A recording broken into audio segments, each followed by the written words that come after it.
Hi, welcome to Live on KEXP at Home. I'm your host, DJ Morgan from listener-powered independent 90.3 FM KEXP in Seattle.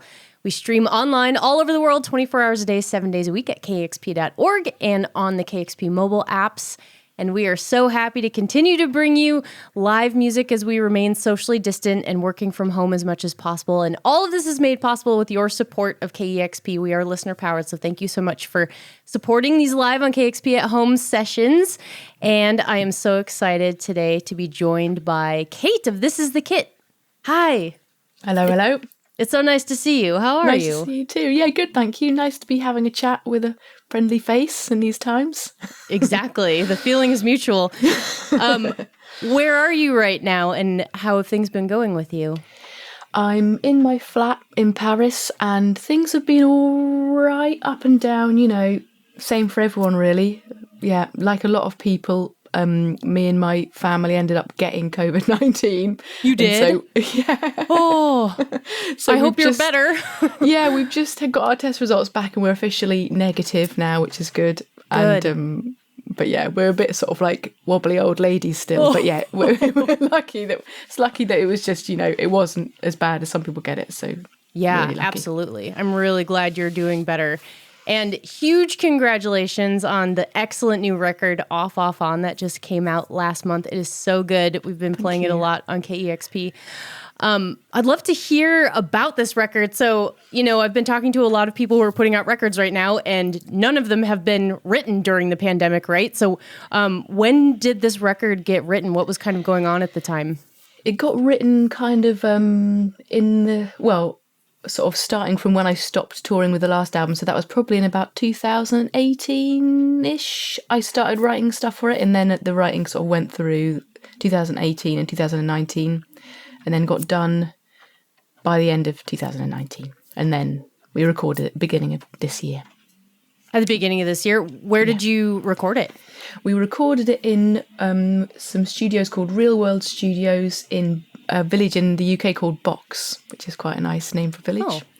And we were there for a week, first week of March, and then all this weird stuff was brewing outside while we were just sort of in this sort of recording bubble. And then we all went home and had to stay home for the next few months. Wow. All sent to our rooms. Yeah. When you were recording it, did you have like the full band playing together in the same room? Can you kind of describe what was the atmosphere while you were recording it? Well, it was the, for anyone that's kind of heard of Real World Studios or seen pictures, it wasn't like the big spaceship room that we were in. We were in like, I think it was called the Stone Room. It was quite small and bricky and just sort of open plan. So we were just all in there. Playing live when we could, and then obviously doing, layering stuff up when it was more practical to do it that way. But there was, so it was me and Neil and Jamie and Rosie and Jesse in the band, and then Josh Kaufman was producing it, and this amazing engineer, Dan Goodwin, was engineering it, and then other people would come and go depending on the day, but that was it. That was us. Was it a nice recording session? Did you have a fun time? It was so great. It was almost too great. It was like the last hoorah before we weren't allowed to hang out and have a hilarious time anymore. But obviously we were allowed to have a hilarious time, but we're not finding it much at the moment. But it was really great. It was just a very nice time in the studio. Good energy and good times. That's awesome. That really shines through on the record. You can hear a lot of love on the new record. Let's hear a song from it. So you recorded a live performance videos for these songs. You actually had to put together a different band to play with you. Is that right? Yeah, unfortunately for the English band, because of the sort of border control and quarantine rules, and because I live in France and they live in the UK, they couldn't come over and do the videos, and I couldn't go over there and do the videos. So luckily some French friends stepped in. The French team came to the rescue, and Romain and Lucien, and also my partner Jesse, who's in the band normally. We went to a little place called Beaujeu and recorded them. Nice. Let's see this first song. This is the song This Is What You Did from the new record Off, On that just came out last month from This Is the Kit, live on KEXP at Home.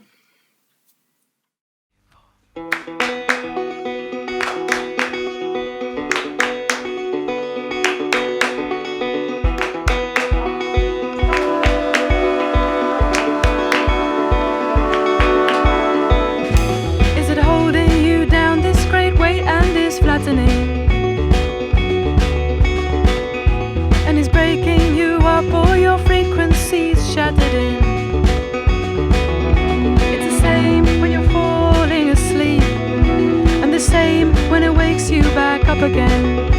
Higher pitch than you know how to hear, and you can't find the source. Where's it coming from? This is what you get. This is what you did. This is what they want. Why are you still here? This is what they said. This is what you get. This is what you did. This is what they want. Why are you still here? This is what they said. This is what you get. This is. Do you feel it the same as you used to? Is it digging you down? Does it pile up to bury you? Better try to get outside, in your limbs, again out of your head again. And the soil you can taste in your mouth, but the water might wake you back up again. This is what you get. This is what you did. This is what they want. Why are you still here? This is what they said. This is what you get. This is what you did. This is what they want. Why are you still here? This is what they said. This is what you get. This is.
This is The Kit live on KEXP at home. That was the song This Is What You Did from the new record Off Off On. Oh, that song is so good. Those horns are killer. They just add so much. Yeah, they did a great job. Yeah, they came to the rescue. They were sort of some local horn players that stepped in and saved the day. They were really great. It's so nice seeing everyone in that video because it was in a gap when France was like a little bit more open and we could actually travel and go and do the stuff. And yeah, you kind of miss everyone that you miss everyone, don't you? Yeah. France just went back into like full on lockdown in the last couple weeks, right? Yeah, exactly. Yeah. So no playing music with pals at the moment, but it's nice to see that and remember what a nice time it was. I love living vicariously through these live performance videos. It's making me so happy. I'd love to hear, what's the story behind that song, This Is What You Did? What's that song about? Well, it's kind of a little bit, let me think. I guess in a way there's a lot of, I'm not doing a good job with this, am I? Kind of the way that saying things out loud can kind of exercise certain anxieties and kind of, panicky thoughts and just what the things you need to do to make sure you don't get stuck in these kind of mind loops of negativity. And, you need to get outside and say stuff out loud and not just be sort of in your brain all the time. So It's kind of largely about that. Just try and sum it up. I mean, that topic is always topical, but I feel like that's especially important this year. And you have a really awesome music video that you had made for that song as well that really encapsulate exactly what you just said about it. It's sort of a Mobius strip, or can you describe the music video? Yeah, it was this filmmaker called James Slater that did it with a friend of his, and it's basically. It was kind of inspired by zoetropes, and I actually thought he was making zoetropes until he corrected me, and actually it's a phonoscope, so it's an animation, it's like a disc that you put on a record player, and as it turns, it makes the animation work if you sort of set the camera at the right sort of setting or whatever. And so he sort of got me to do loads of stuff. It was during the first batch of lockdown, so I was sort of going a bit crazy. So it was really nice to have these activities to do. He was like, okay, today I need you to eat an apple, ride your bike. Like, I couldn't go anywhere. I just had to do it in the courtyard and, open a door, shut a door. So I had to film myself doing these things, and then he'd print them out and stick them on these like bits of cardboard and make animated loops out of them. That's so cool. He did a really nice job, and you're right. It does really it goes really perfectly with the sort of cycles and loops element of this song. Yeah, that's really well done. You also you made a video for Coming to Get You Nowhere, which people need to watch this. It's kind of hilarious. It's your car getting unstuck out of the mud. Did that actually happen, or was that staged? No, it wasn't staged. One of the people who was involved in that saga, David Hopkinson, who was filming it, he sent me a message saying, "Wow, if people would think we're really good actors if they thought." But we're not acting. It's totally real. We were actually rehearsing for the record in this little cottage in Wales, and some friends came to film us for the day. And as they were leaving, it's like an insanely steep slope to get out of this little sort of creaky valley place, and the car wouldn't do it. It just got to sort of there and then just wouldn't get any higher. And so we sort of we're standing around scratching our chins and just shoving it and trying to wedge it and things. And then David had the clever idea to start filming it, because we were all just standing around being useless. So he's like, I'll just film it. And then we tried different neighbours' houses. People didn't answer the doors. There were scary dogs, and then we found a neighbour that was up for helping tow us out, and he saved the day. And I just thought it was too perfect a little mini adventure to not use. And it kind of seemed to go quite well with the song, in the sort of way that you need to ask for help to get unstuck sometimes, and the things that, the way you get stuck and the way you need to get unstuck and stuff. So yeah, that was that little video. Brilliant use of that footage. I love just the zooming in on your face, and you're like, Yeah, I know. Yeah, he was just like, and everyone just sort of going, well, I don't know. I don't know. I think it's stuck. That's amazing. So obviously a lot has changed in the world since you wrote this record. What was going on at the time that you were writing these songs, sort of in your mental headspace, what was happening in the world? And then have any of these songs changed meaning for you since it's been released, obviously during a much different landscape? Yes, they have changed, but they are also, I guess, a little bit still when I was writing them, I guess it's hard to sum up a headspace of the space of 1.5 years or whatever. Yeah. But I guess I was thinking a lot about the state of the world and how we deal with that as humans, and the sort of, I don't know, it's hard, isn't it? A lot of countries have been going through a lot of rough patches recently, and it's it's hard to kind of know how to help, if you sort of mean, what our place is in that and how we can do that. So that was kind of a lot of stuff that I was thinking about when I was writing it. Also just personal experiences and just personal little thought journeys. I was on tour for quite a lot of 2019, and just the fact of being on tour and traveling and looking out the window, seeing new places, that really kind of wakes up, I think, the sort of stuff there is to dig around in and write about. So that was really good for me, I think, to be traveling while I was doing some writing. And then, so yeah, kind of a mixture of personal and less personal ponderings. But now that it's come out in this new kind of world that has all of a sudden presented itself to everyone, it does seem like there's a lot of different things going on in the songs. Now that I listen to them through the sort of pandemic goggles, it's a bit sort of, there are too many weird coincidences, I think, in some of the songs. It sounds a bit like I'm talking about, I talk about sort of coughing and breathing in hospitals and needing to get outside, which all seem a bit too relevant for now, even though it was written before now happened. It's a weird one. Yeah. How has slowing down been for you this year? Obviously, you're used to touring probably quite a bit of the year, and this like forced slowdown. Have you found anything new that you like to do, or have you made any sort of discovery since you've been home? Or I think I have. Well, I mean, it's tricky, isn't it? Because it's sort of coming up for however many months. So there's been we're coming up on a year. Coming up for a year now. So there's been a few different sort of weather systems that I've passed through, emotional weather systems.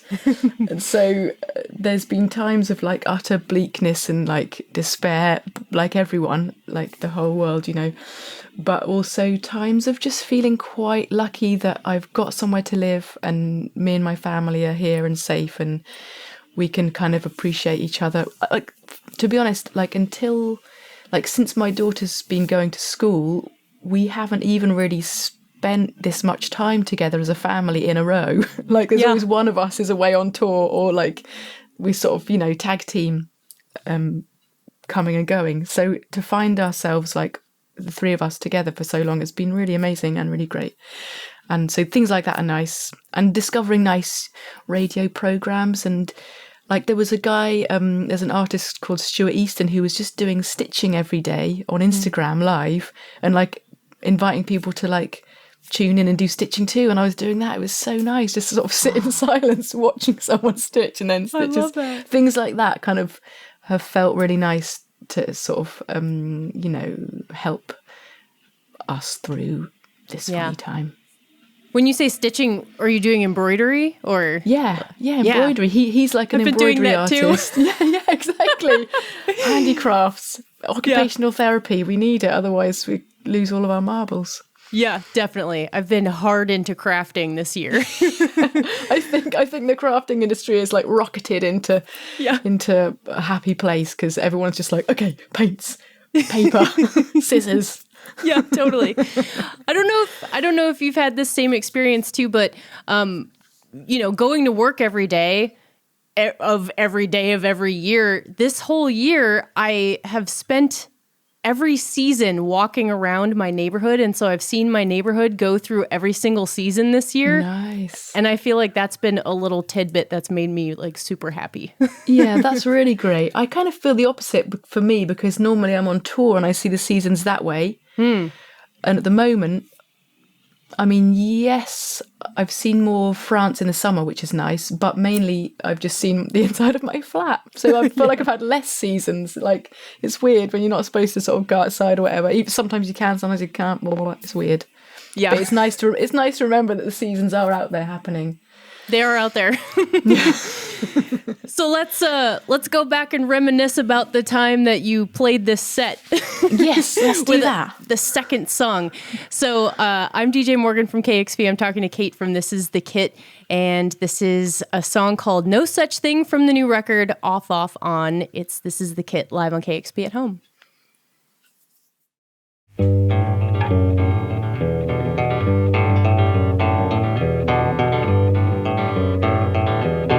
Flinch away from it, shrinking away from reality. Don't be fooled by them, everyone knows that there's no such thing. Stop and listen and look, the pedestrian crossing's free. Do you know what you're cross about, and that you're cross with me?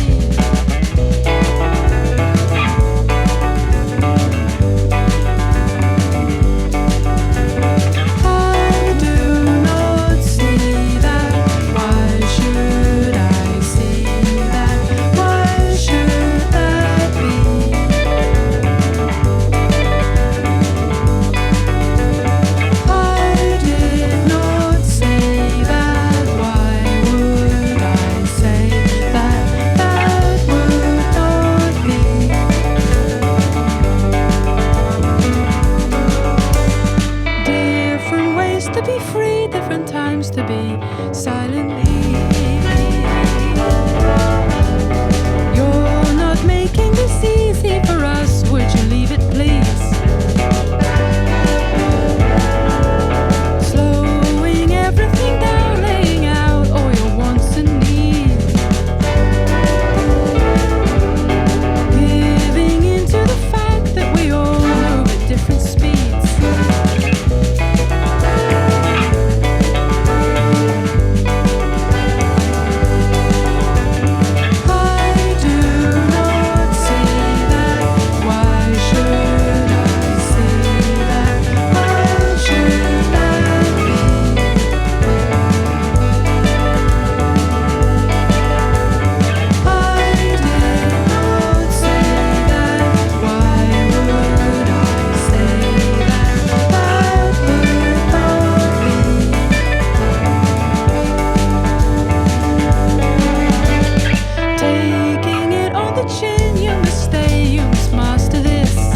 Oh, beautiful. This is the Kit live on KEXP at home. That was the song No Such Thing from the new record, Off, Off, On, that just came out last month. What is that song about?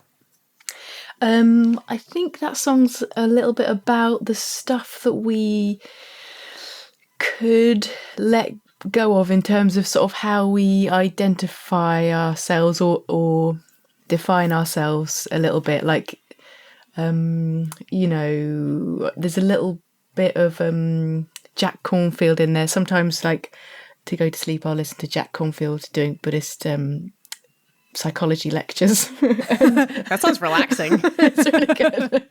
And the bit that I hear some before I fall asleep, and just, you know, he talks about the illusion of self and like the things that we decide are us when actually they're not necessarily us. We just let go of them and give ourselves a bit of a break.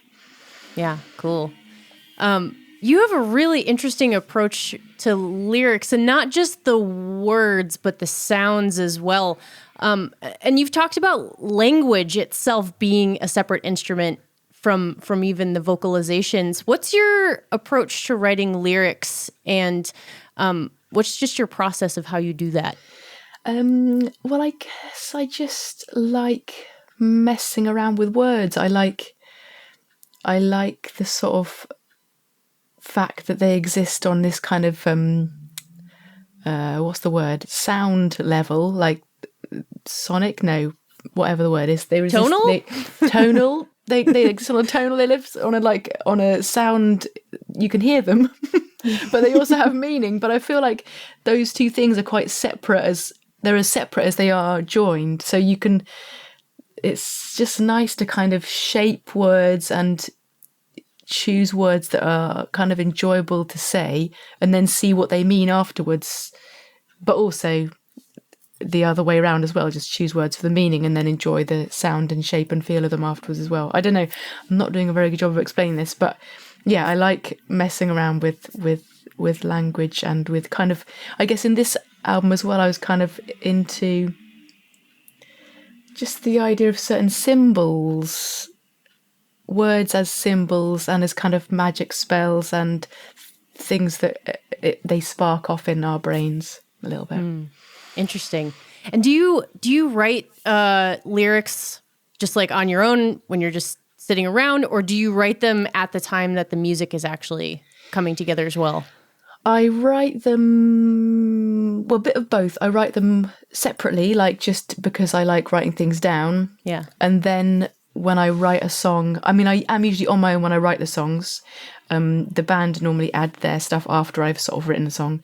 But for me, the music does kind of influence where you go with the words and what words you choose. You know, even to things like the vowel sounds, or just, you know, a melody can offer up certain words, and equally certain words can offer up a certain type of melody.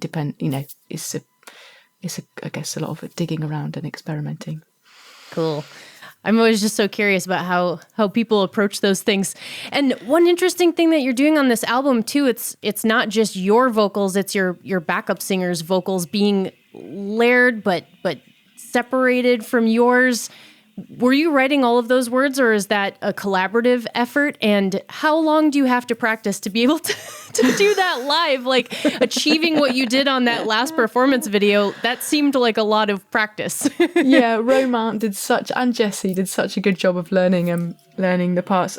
I think it's something that I've kind of always done, and we've always done as a band, but it was a little bit on the last album, but maybe is more on this album, I'm not sure. But just definitely for the live shows, we end up sort of trying to make it fun and a bit difficult. So we'll kind of be like, okay, you start there, and then I'll sing that. I always think, you know, we try and kind of ping pong it around a bit and, you know, give our brains a bit of a stretch. And so that kind of was happening in this album too. I mean, I write the words and then we arrange them. We dish out the words to, you know, between me and Rosie and Jamie usually, because they just are such great singers. It's a real pleasure to just have them joining in. So it's nice. It's nice how audible they are on this album. Yeah, it's absolutely beautiful on the album. That was something that really stuck out to me, were those layered vocals. So cool. What's some advice you would give to aspiring songwriters or lyricists? Advice? What? Advice about songwriting or advice about about songwriting, like how to incorporate lyrics into melodies, for example. I don't know if I even know enough about how I do it to even be able to like have the audacity to sort of make any suggestions to someone else. But I do think one thing that I think is quite fun is not worrying about if it rhymes or not. But I also think it's really fun when you do play with rhyme, and, you know, I feel like anything I'm about to suggest will just have I'll just contradict myself again immediately afterwards. Do this, but don't do that. Do this, but don't do it. I think just people shouldn't be. I think the main thing with songwriting is just to do it. The more you do it, the better you'll get at it, or the more you'll get out of it. And I don't know. It's a craft, isn't it? You've got to sort of keep at it. Yeah, that's good advice. So speaking of wordplay, I like the name of the record, Off, Off, On. Where does that come from? It started off from just when I was writing the song Off, Off, On, I was just singing on the offbeat and then on another offbeat, and then I was singing on an onbeat. And before I had any lyrics, I was just singing off, off, on to remind myself where to place the note. And then it stayed, and then it turned into a song, and then it felt like a fitting title for the album. Also, it was just like, it's hard. I'm not good at giving things titles, and so I just was drawn to it because of the sound and the feel of it. Again, a bit like my band name, a bit like the way I write. I enjoy saying certain things, and Off, Off, On felt like a nice thing to say. It feels quite nice to type it, to say it. It's funny when someone has to say, this is off, off, on, you know, or this is on, off, on. Or this is on, off, on, yeah. Just that sort of, that's just me being a bit of a wally. That, you know, that's it basically. That's why it's called Off, on. Here, get ready to laugh, because I'm about to do that right now. So the next song we're going to watch is Off, Off, On, the title track to the new record, Off, Off, On. This is the Kit live on KEXP at home.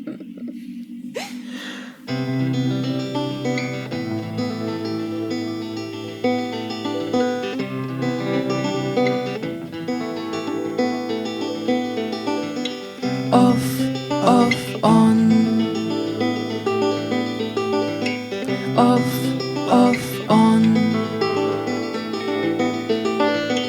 Off, off, on. Off, off, on. Breathe in, breathe out loud. Breathe in both ways. You're leaving both ways.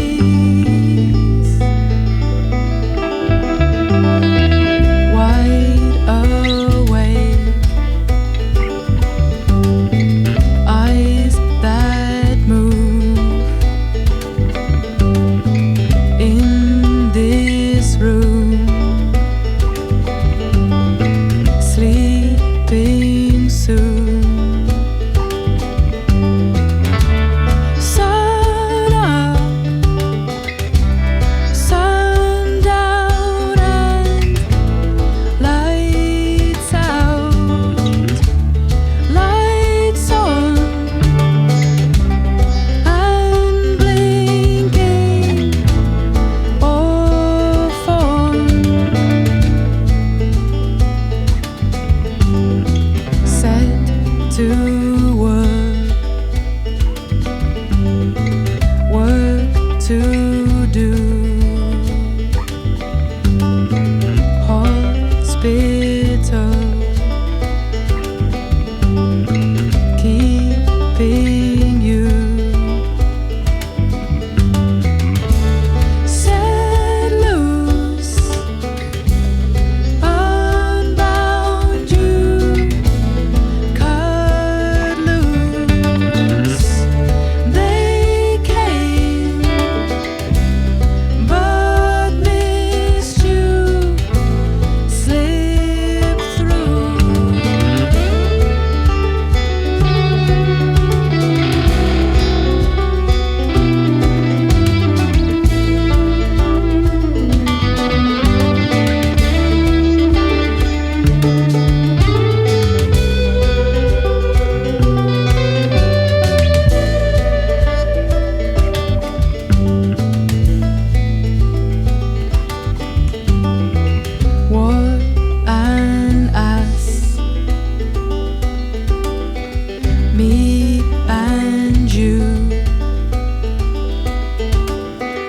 through and through. Don't assume.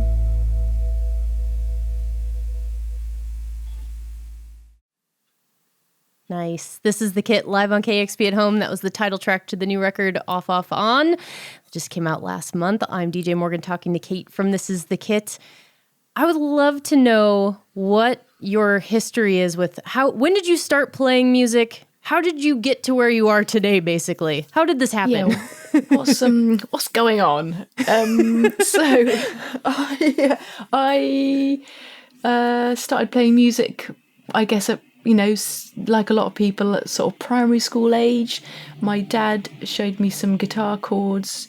Also, at some point, I started having trumpet lessons. My family have always enjoyed playing a lot of music and stuff, my parents and all my sisters. So that, I guess, seeped in.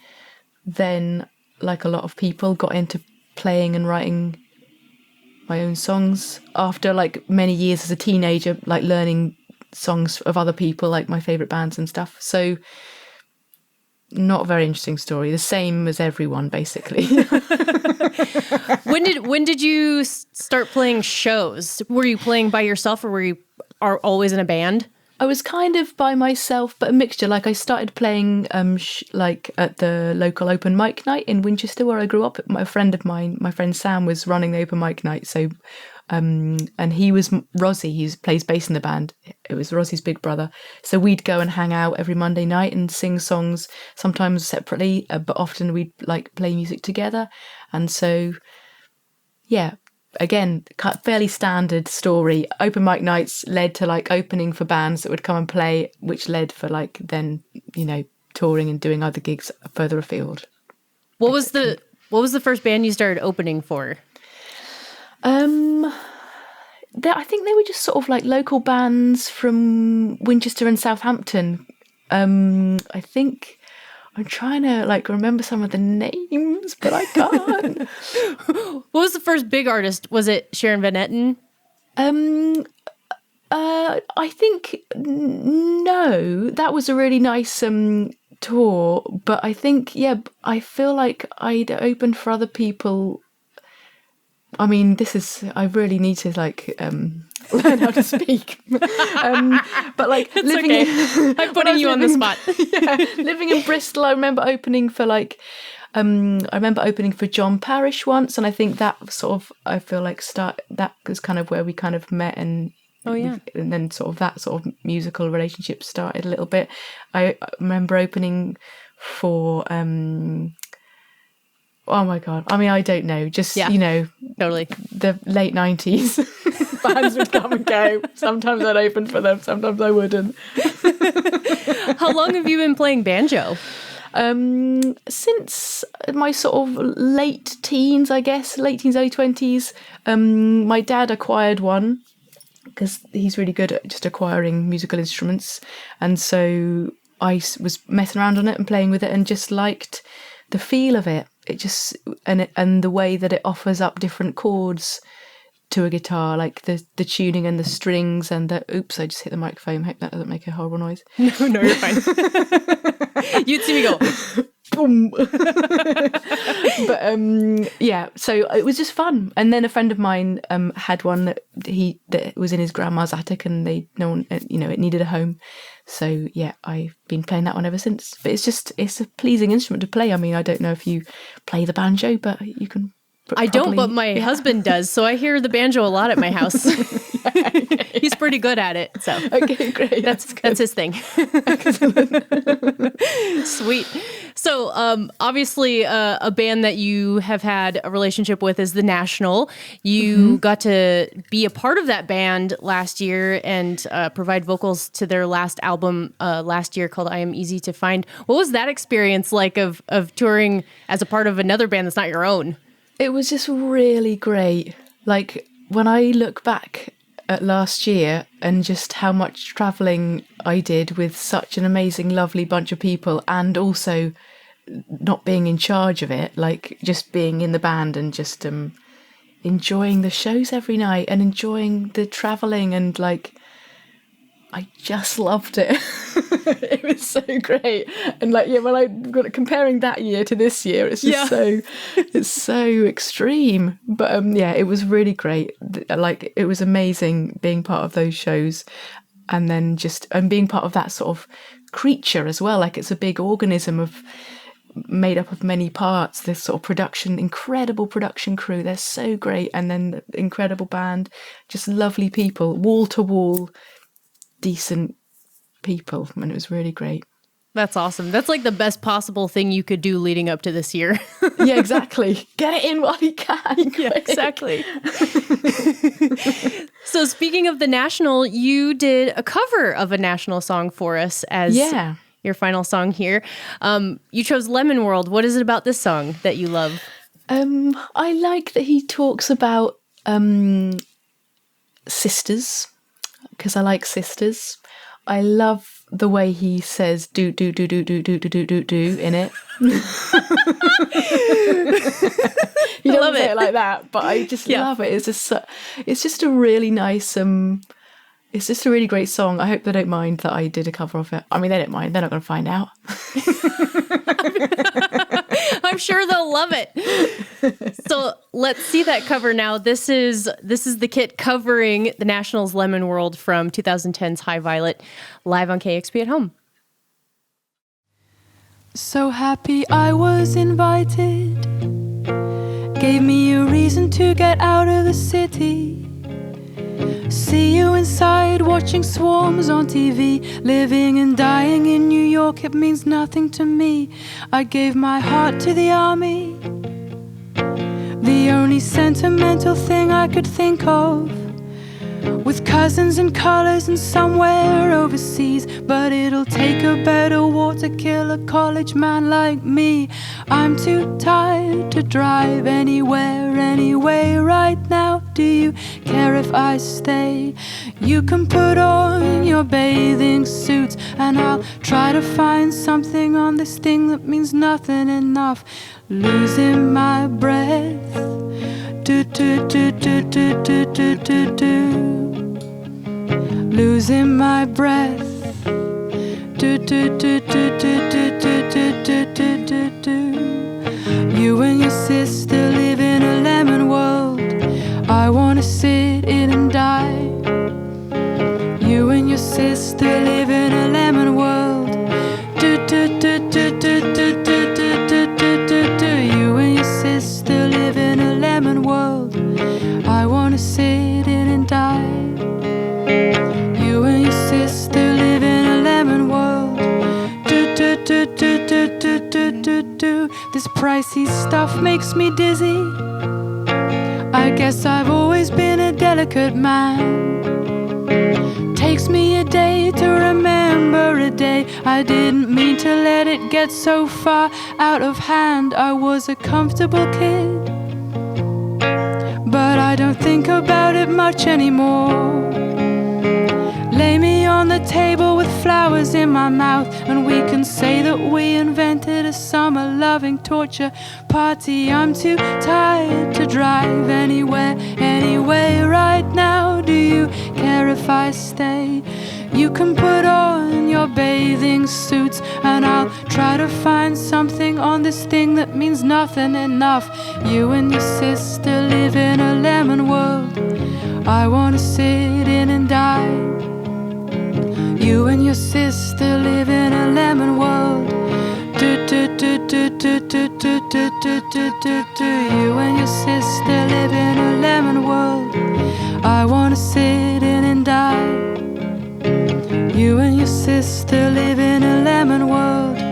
Do do do do do do do do do do do. Losing my breath. Do do do do do do do do do.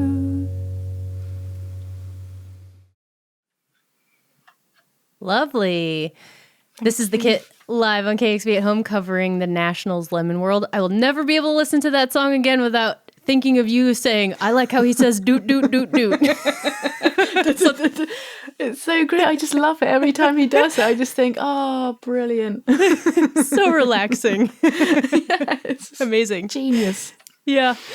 So what are your plans for the rest of this year and into 2021? I know I saw you have a couple of socially distant shows coming up in January in France. Yep, exactly. I think they're actually in the UK, so I'm going to have to book in some solid quarantine time. Yeah. Find somewhere to quarantine for a couple of weeks and then do some socially distanced gigs. And then there's some other touring like in the autumn of next year. But I mean, yeah, everything just sort of keeps getting nudged and shifted, so nothing's sure, but everyone's doing what they can and hanging in there for it. Hopefully we'll get there, we'll get to some gigs. Yeah, I cannot wait. Have you played any socially distant gigs? Well, I did a few in October in France. There was like a couple that was outside, and then there was one that was in a theatre, but everyone was like spaced out, had to leave chairs in between their seats. Whoa. Sort of thing. And what was that like?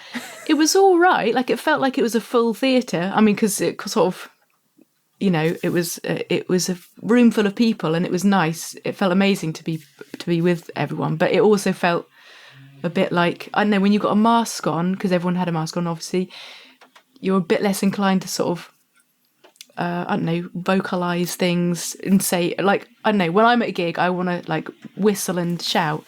Definitely. And so having a mask on makes people less inclined to do that. And also when it's seated as well, because like part of the social distancing rules in France were that no one's allowed to move around. So seated, everyone's just like cardboard cutouts a little bit. You're not sure if you can't tell if they're asleep or bored or like hating it or whatever. You have to sort of recalibrate your brain to be like, okay, it's all right, they've got masks on and they're in comfy chairs. Yeah. And that's why they're just sort of going.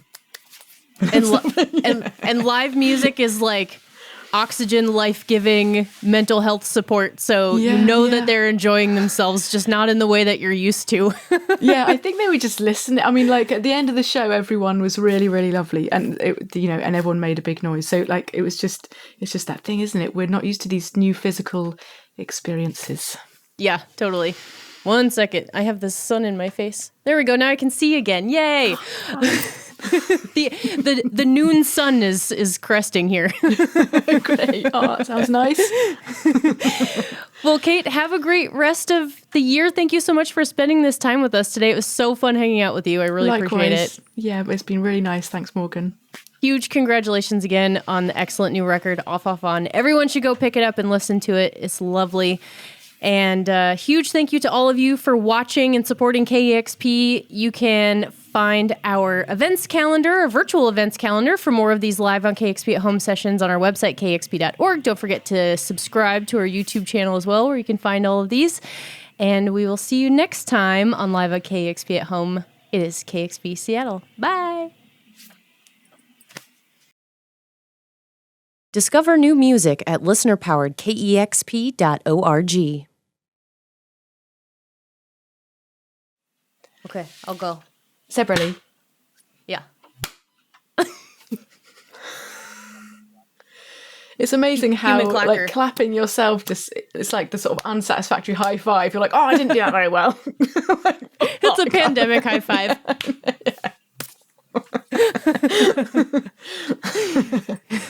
But hopefully it made the right noise, so yeah.